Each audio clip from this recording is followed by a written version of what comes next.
Hi, I'm Jordan Giorgio, proud graduate of Palm Harbor University High School, class of 2013, now sports broadcaster for CBS Sports.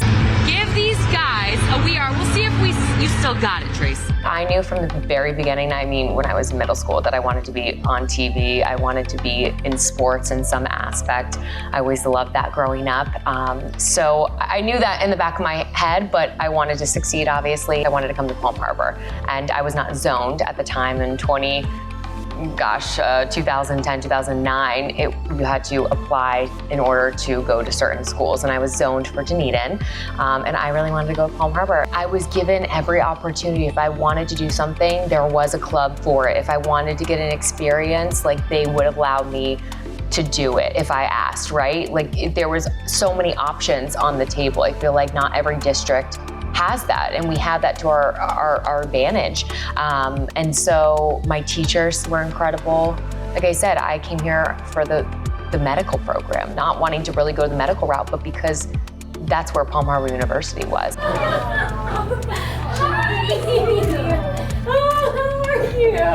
I think the one teacher, if I would remember, is Miss Jackson, and I love her dearly. I believe she's still here. I hope I can give her a hug and see her in a little bit, but she was my English teacher, and it was such a incredible experience. She was a friend. She was a teacher. She was a mentor, still is to this day. We're Facebook friends. She is the best human being ever. Yes. It's the same loggers. We did not change these. I didn't really have one university that I wanted to attend. I always heard at that time that UF was going to be the school I had to go to, and I actually toured it. I remember it vividly, and I toured it with my mom. Saw their whole ESPN program. Aaron Andrews, one of the more prominent broadcasters to come out of that school. Laura Rutledge also went to the University of Florida, and so it just felt like a natural fit. The tour guide, who was just like a fellow student, wasn't super welcoming, and it was almost like, well, good luck, because there's 100 of you that are trying to do this job. I said, I'm just gonna prove you wrong. And so I went to Florida State, where they don't have a broadcasting program.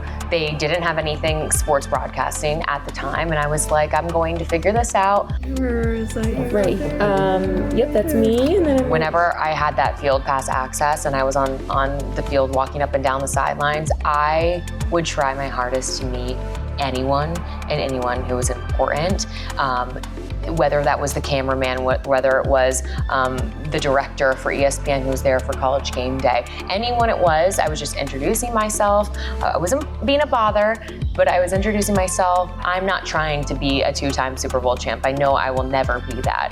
However, I always do the prep work. I always know what I'm talking about. I don't pretend. You're gonna have to work 10 times harder, 100%. As a female in this industry, we have come a long way. There's still a lot of work to do, but if you just look at every network, there are women everywhere, and we are being given opportunities. Bam. So all of our state championships. Yeah. That you can do it and never take no for an answer. If you're hearing no, you're asking the wrong person, and you would not believe how much support you actually get from your colleagues.